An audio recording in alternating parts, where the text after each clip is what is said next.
You're watching KMAC Red Raider Nation's Countdown to Kickoff. Welcome back to Countdown. We now bring on John Kurtz. He covers Kansas State for the Kansas City Sports Network. John, has Kansas State proven that loss to Tulane was a fluke after that upset of Oklahoma? That's the million-dollar question right now. It's, what was this team? The team that put up 10 points against Tulane, or the team that put 41 on Brent Venables' defense last week?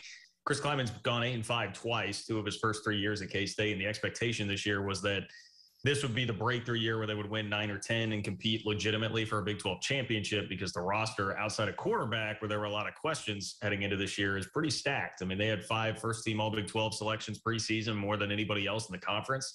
And so everybody felt like this was the roster to do it, and the Tulane game just came as a total shock. And that, I think, will be what really tells the tale of this team this season. I think the defense is pretty rock solid, but it's going to be what kind of quarterback play do they get? And speaking of, quarterback Adrian Martinez has played turnover-free football so far for the Wildcats. Was that game against Oklahoma his get-right game? It's something that he said after the game, actually, in a post-game interview with the sideline reporter that stuck with me. He talked about, like, he got asked, where did this come from? And he basically said, well, look, we're building something pretty special here, and the culture is pretty special here. And I know that sounds kind of corny, and I'm usually not one for those kind of platitudes and corniness.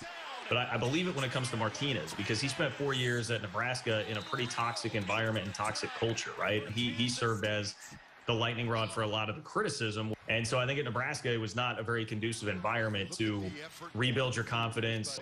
I'm optimistic that because of the culture K-State's built, a really veteran team with a lot of great leadership, and a player's coach behind him to back him, plus just a better roster, I think, around him than what he had at Nebraska. I am optimistic that will be the game that launches Adrian Martinez the rest of the year. Now, everyone talks about Deuce Vaughn, but what is the strongest unit on this Kansas State team? As great as Deuce Vaughn is, running back, a 2-time All-American, and he is going to play in the NFL. Felix Anudike-Uzomah at defensive end is going to be the highest draft pick on this team, and anywhere near that high. But that's a name the Texas Tech fans should remember, because last year, in a game that really changed, I think, the course of both the Chris Klieman era and obviously the Matt Wells era, because it ended it. And Felix Anudike-Uzomah really wrecked the game with that play where he created a safety and really flipped the momentum of that game, and K-State wound up winning, turning around their season. And what's the X factor that could swing this game one way or the other? So I think turnovers, if K-State can create some turnovers, and if Adrian Martinez continues to protect the ball, that's going to be a huge advantage for K-State. And then watch out what happens one way or the other. Could be good, could be bad from K-State's perspective on special teams. Thank you very much. That was John Kurtz with the Kansas City Sports Network. We'll now turn it over to Mason once again, who has the tall task of breaking down the shortest player on the field, running back Deuce Vaughn. Parallels on parallels on parallels in this game, guys. As for the second week in a row now, Texas Tech's going to have to deal with one of the Big 12's best running backs in Deuce Vaughn. But unlike Bijan Robinson, the K-State back offers a different type of running game that Texas Tech's going to have to contain.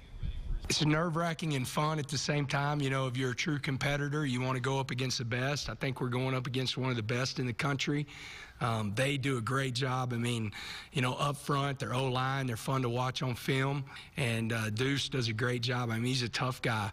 I don't know what his numbers are, but I bet pound for pound, he's probably the strongest dude on the team.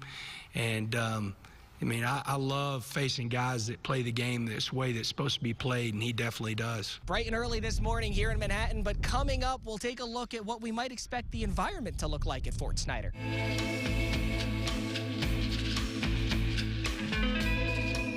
And for Mason, back over to David. We've got to call Collier once again. So, Texas Tech's defensive line has to deal with Deuce. The Kansas State defensive line will be looking to get after Donovan. So, blocking this defensive front will take blank for the Tech O-line. Oh, for the Tech, I thought it was for me. For me, it's going to take phonetic spelling, right? I'm going to try. Felix Anudike-Uzomah. I got it. There you go. Right? You nailed it. How about this? The junior defensive end has 4 tackles for loss this season. He's forced 7 fumbles in his Kansas State career, but you mentioned that whole defensive front. The Wildcats defense may be in the bottom half of the league in sacks, but they do have 27 tackles for loss so far this season, and they're facing, let's face it, a Texas Tech offensive line that has given up the most sacks in the conference. Let's go with the word steadfast. They need to be prepared for this Kansas State defense because unlike last week when they were able to convert 4 or 6 fourth down conversions, Kansas State's only given up 3 all year, and they lead the conference in fourth down defense. It's not going to be as easy as it was this past weekend against the Longhorns. Now, would you be able to say his name one more time without the teleprompter? Let's not worry about it. I don't even know what you're talking about. King Felix. Let's go exactly. with that. That'll work. Stick with us.